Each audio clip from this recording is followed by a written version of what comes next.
Hey, it's Cordell from Shed Till We're Dead, and we're about to go over how to pack your Bino harness for shed hunting.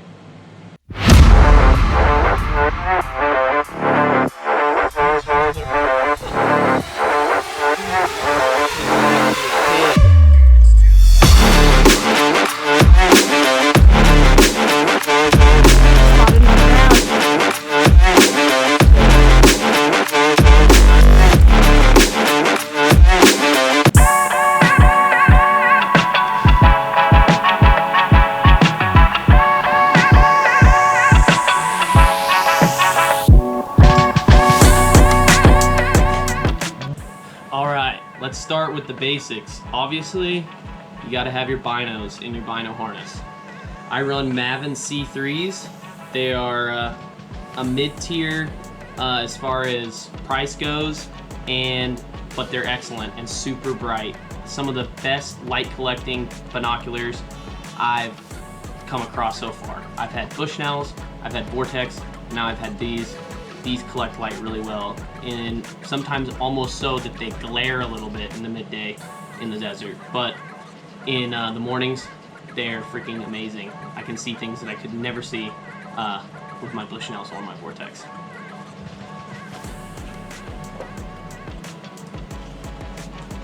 Then we move on to our next major thing, which is our rangefinder.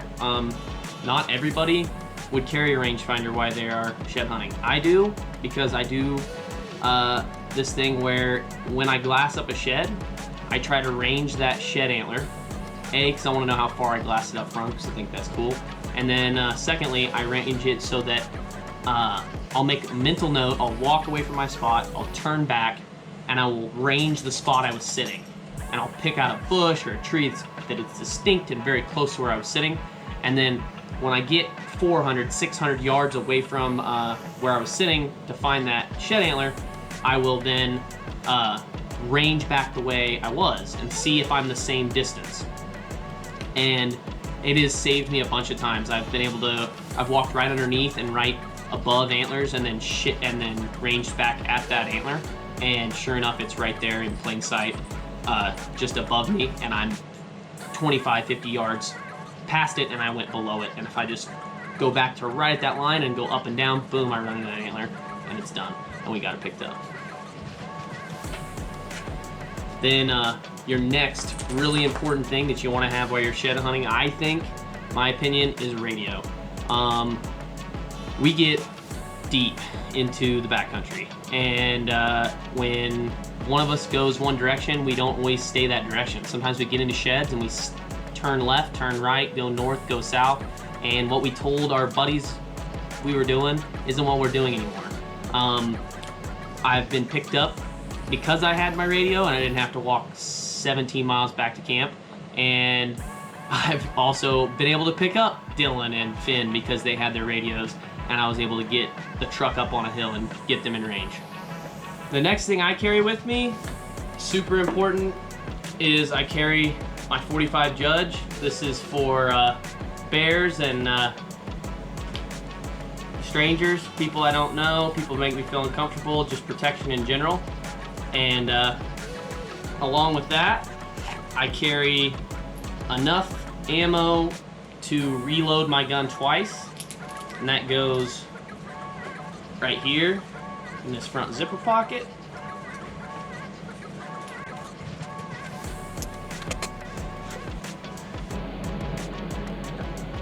The other thing that you never, ever, ever want to leave camp without, and I never do anymore, I used to not carry one, is a cloth to clean your lenses with on both your optics, your rangefinder and your binoculars. It is dusty out there. It gets down in every crevice, everything. This is a lifesaver, so you're not looking through nasty, fogged up, dusty lenses. And I tuck that right in this elastic pocket on the side. Then, another super important thing that I carry with me, I carry one in my backpack, one in my, usually two in my vinyl harness, maybe sometimes one, but at least one in my backpack and one in my vinyl harness is a lighter. I always have a lighter on me. You can't go wrong with having more than one option to start a fire, and that's just survival stuff. I don't want to go anywhere and not be able to start a fire, because exposure is the first thing that's going to kill you. Then, not so important to anybody else, but important to me, GoPro batteries. They go in this main pocket right here, and I also usually put my phone scope connector there, but I decided to lose that on the last trip, so it's not in there. Then chapstick, it's dry in the desert. If you're a Midwest boy like me, you're gonna get chapped lips. So that goes right in here beside my lighter. And then I have my wind checker, and I never take my wind checker out. To me, I'm always kind of in that hunting mindset, so I'm always gonna have my wind checker with me. Sometimes I like to check the wind and see if I can get around the bull to get a better look at him, see if he's shed, see if he's in velvet, get good pictures of him, because I always have my camera with me. And that goes right in here on top of my lighter, and if you can see in there, there's actually separate pockets, so they're not all in the same pocket. They will come out together when I pull that out. And then lastly, I always have a set of calls in my Bino harness. And this is because I'm not going to call turkeys, and I'm not going to call coyotes, and I'm not going to call elk, but a lot of times when you're on the mountain and there's wind, sometimes you can get really close to somebody with the radio, but you can't tell where they're at. So I'll use this to make loud noises so that I can locate Finn, or Finn can locate me, and it just goes right here. And that is your fully packed up and zipped up Bino harness. Completely packed up and ready to go, ready to rock. I got my gun, I've got my wind checker, I've got my radio, and I've got my rangefinder. And that's what I carry. The next thing that you're gonna, cut! Hey, if you enjoyed this how-to video and you would like to see more, and you like our other videos, go subscribe to Shed Till We're Dead. Button's right up there. Click it.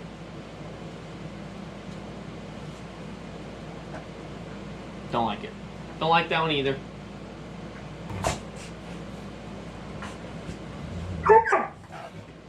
Hush.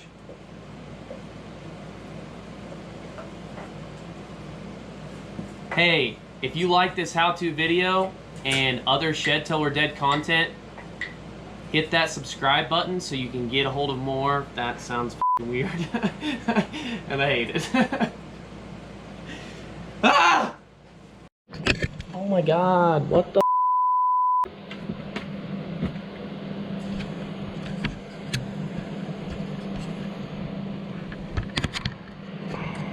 Now I don't even know if I'm online with my shot anymore. Hey, if you enjoyed this how-to video and you want to see more Shed Till We're Dead content, hit that subscribe button in the corner, and stay savage, everybody.